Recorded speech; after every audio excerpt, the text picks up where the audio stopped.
Tapi bagaimana di daerah-daerah yang di pegunungan atau daerah-daerah yang sulit aksesnya atau remote, itu mereka sendiri pun penerimaan daerahnya pasti sudah rendah. Hampir 95% dari anggarannya itu hanya untuk belanja rutin. Itu sangat signifikan gitu. Jadi kalau transfer ke daerahnya dikurangi, bisa bayangkan mungkin di beberapa daerah.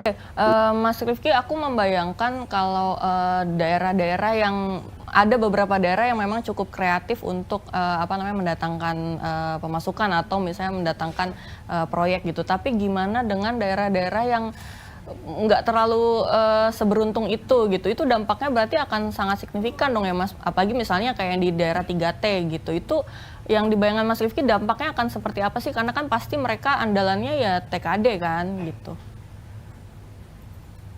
Betul, sangat signifikan, Mbak. Jadi selain beberapa daerah ini, beberapa tahun belakangan kita ada studi dengan beberapa pemerintah daerah, itu beberapa pemerintah daerah bahkan hampir 95% dari anggarannya itu hanya untuk belanja rutin.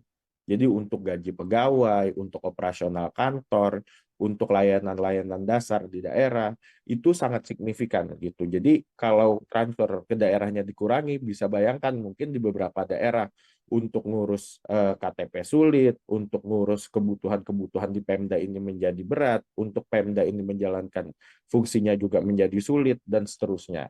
Nah, ini kalau kita bicara fungsi rutin dari belanja daerah. Selain dari fungsi rutin, ini kita bisa bayangkan banyak hal lain yang perlu direalokasi oleh pemerintah daerah. Contoh misalnya revitalisasi dari rumah sakit daerah, atau misalnya memperbaiki kualitas sekolah-sekolah di daerah, atau pembangunan jalan-jalan ke daerah-daerah yang sulit dijangkau. Nah, ini akan menjadi semakin lebih sulit kalau kemudian anggaran daerah ini dipotong.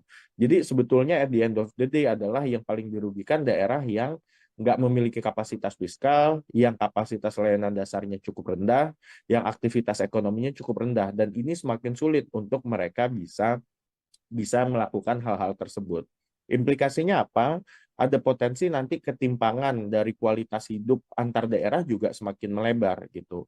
Mungkin kita bisa bayangkan kalau seperti DKI Jakarta itu nggak terlalu mengandalkan transfer pusat, atau beberapa kabupaten dan kecamatan di Bali itu mungkin yang aktivitas pariwisatanya tinggi itu mungkin nggak terlalu terdampak.